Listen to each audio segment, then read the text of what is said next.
Good morning সরকার Saha family, তোমরা সবাই কেমন আছো? আশা করি তোমরা সবাই খুব ভালো আছো, সুস্থ আছো। আমি স্বরূপা। গুড মর্নিং বললাম ঠিকই, যদিও তবে এখন হচ্ছে মিডনাইট বলতে পারো। ঘড়িতে বাজছে 2:15। আর এতদিন পর তোমাদের সামনে আবার ফিরে আসা। জানি না তোমরা কীরকম কী ভাববে, নিজেও একটু কেমন যেন অপ্রস্তুত লাগছে।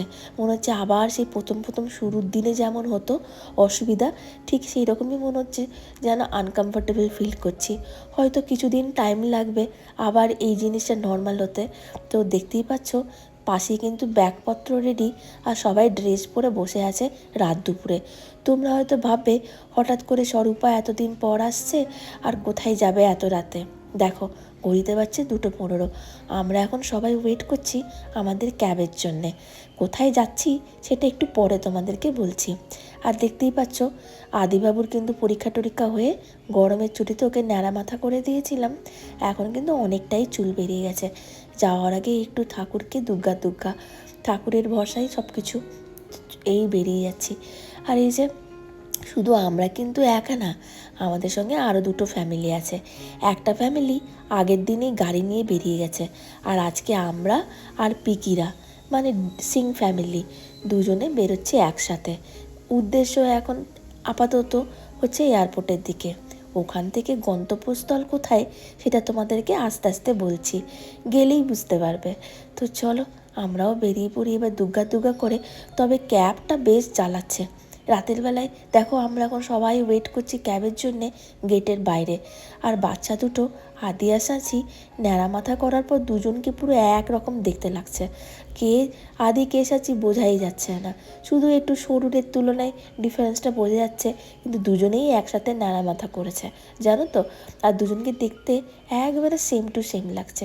তো যাই হোক, অনেক ঝামেলা অশান্তির পরে আমাদের ক্যাবটা ফাইনালি এলো। যেহেতু একটু লেট করে এসছে তাই ও কি স্পিডে চালাচ্ছে, আমাদের তো বুকে মানে কি বলবো, মনে হচ্ছে যে এখনই হয়তো ধাক্কা পাকা লাগাবে। ভয়ে সবারই অবস্থা খুবই খারাপ।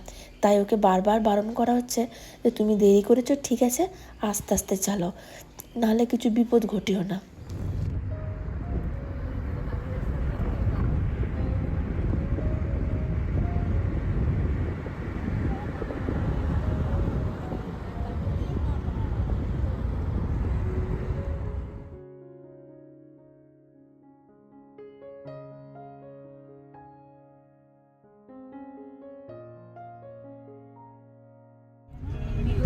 এই টার্মিনাল 2টা এত সুন্দর বানিয়েছে যে এইটা দেখার জন্যেই হয়তো কিছুটাক্ষণ টাইম লাগবে। যখনই আসি দূর থেকে দেখতে এত সুন্দর অপূর্ব লাগে যে এটা থেকে আর চোখ ফেরানো যায় না।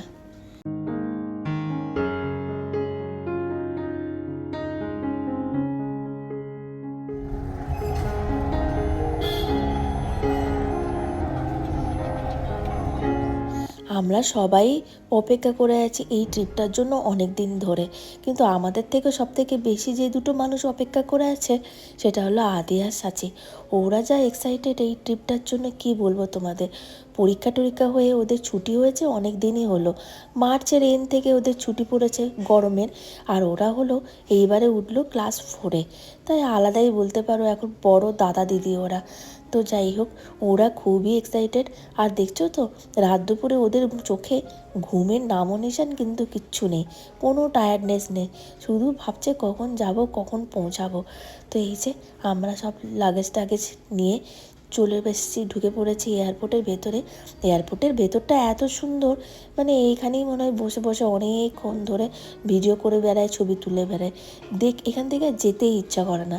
তো যাই হোক, এবার হচ্ছে লাগেজ টাগেজ সব দেওয়ার পালা।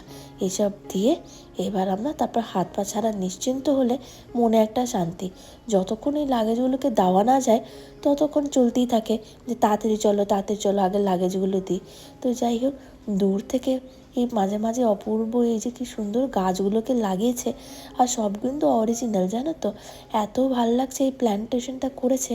কি করে ওরা জল টল দেয় সেটাই আমরা দেখছিলাম, যে এই গাছগুলোতে ওরা কিভাবে মেনটেন করে। অফিসে কি ফোনই নিব বাবা, ছেলে ডাকছে।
তোমরা হয়তো অনেকেই ভাববে এই মেয়েটাকে, এই মেয়েটাকে তো স্বরূপার ব্লগে আগে কোনো দিন দেখিনি।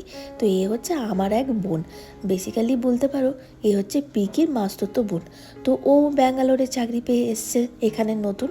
তো আমাদের সঙ্গে এতভাবে মানে গভীরভাবে মিশে গেছে, মনেই হয় না যে এই সবে আলাপ হয়েছে। পুরো আমাদের একটা ফ্যামিলি মেম্বারের মতন, আমার নিজের বোনের মতন। আর বাইরের আকাশটা এত সুন্দর লাগছে, যেহেতু আমাদের লাইটটা ছিল ভোর ভোর, তাই আমরা ওই রাত থেকে পুরো ভোর হওয়া পর্যন্ত, ওই মানে আলো ফোটা পর্যন্ত পুরো দৃশ্যটা দেখলাম। আর এত সুন্দর লাগছিল বাইরেটা। আর ফাইনালি আমাদের এবার ফ্লাইটটা চলতে শুরু করেছে রানওয়েতে। চলো যাওয়া যাক, নামলেই বুঝতে পারবে আমরা কোথায় যাচ্ছি।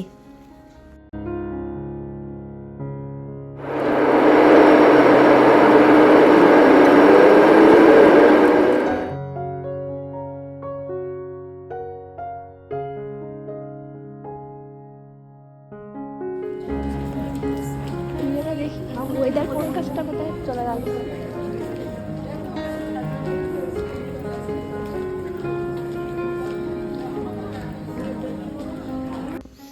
এবার তোমরা নিশ্চয়ই বুঝতে পারছো এই যে পোস্টার দেখে আমরা কোথায় এসেছি।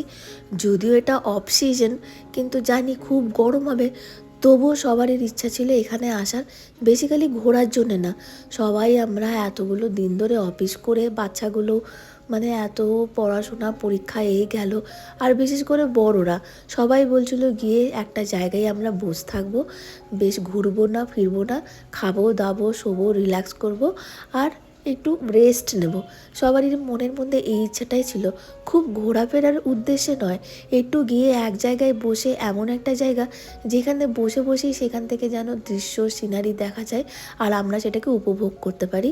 আর বেশি করে খাওয়া দাওয়া মজা করা আর রেস্ট করা, আর বাচ্চাগুলো যেন একটু খেলার মতন ভালো জায়গা পায়।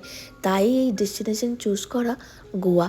তো আপাতত আমরা এখন যাচ্ছি নর্থ গোয়াতে, আমাদের হোটেলটা বুক হয়েছে মরজিম সাইডে। তো চলো আর কি, চলে এসেছি গোয়া। যদিও বাইরে প্রচণ্ড গরম, এখনই বুঝতেই পারছো এই সময় গোয়াতে কেমন গরম হবে, তবুও নিজেরা সব জেনে শুনেই আসা, তাই কাউকে দোষ দেওয়া পারবে না, মানে দোষ দেওয়া যাবে না। জেনে বুঝেই বলে না যে ভুল করা, সেটাই তোমরা বলতে পারো। তবু আমরা কিন্তু বেশ এনজয় করছি, জানি খুব গরম হবে, তাতে কোনো দুঃখ নেই। তবে এইটুকু জানি বাচ্চারা গিয়ে ওখানে খুব এনজয় করবে। সমুদ্রের ধারে আমরা একটা জায়গায় বসে থাকলাম, আর ওরা সারাদিন খেলতে পারবে, বিচে চান করতে পারবে। তাই আমাদের হোটেলটাও ঠিক ওই রকমই চুজ করা হয়েছে, যার নিজস্ব মানে বিচ আছে, মানে কোথাও বাইরে আর যেতে হবে না, হোটেলেই সারাদিন বসে থাকো, খাও এনজয় করো, আর বাচ্চাগুলো নিজের মতন খেলা করতে পারবে। এই গাছগুলো কি সুন্দর দেখো, গোয়া এয়ারপোর্টের বাইরে, গোয়া এয়ারপোর্টের বাইরেটাও খুব সুন্দর, বেশ পরিষ্কার পরিচ্ছন্ন। আর এই গাছগুলো লাগিয়েছে, এই গাছগুলো দেখেছো, এই গাছটার কি নামটা ঠিক এখন মনে পড়ছে না। ওটা দিয়ে শ্যাম্পু হয় গো, যেটাতে মাথায় দেয়, শ্যাম্পু করে, চুল ধোয়, খুব ভালো ওটা চুলের জন্যে। তো যাই হোক, নামটা ভুলে গেছি, তোমাদের জানা থাকলে একটু লিখে জানিও। চলো, আমরা তো আমাদের ক্যাবও রেডি হয়ে গেছে, আর কি এবার যাওয়া যাক আমাদের হোটেলটা তোমাদেরকে দেখাবো। এই ব্লগে না হলো নেক্সট ব্লগে তোমাদের হোটেলটার পুরো একটা ট্যুর দেবো। আপাতত পৌঁছানো যাক, কাল রাত থেকে জার্নি করে বাচ্চারাও বেশ মানে টায়ার্ড তো বলবো না, ওদের মুখ দেখে বোঝা যাবে না, তবে আদি ফ্লাইটের মধ্যে একটা কাণ্ড করেছে, ফ্লাইটের মধ্যে বমি করেছে। যথারীতি বুঝতেই পারছো শান্তি কোথাও নেই গিয়ে। बैठे हैं ना, आगे की तरह जैसे दो है वैसे ही करके दो दो दो है उसका सेपरेट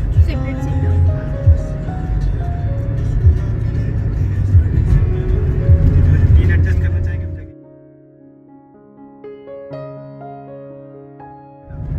আমার ফোন কোথায় তোমার বাবা তো ফোনটা কেনা খারাপ করে দিল, ফোনটা রিচার্জ হলো না রে।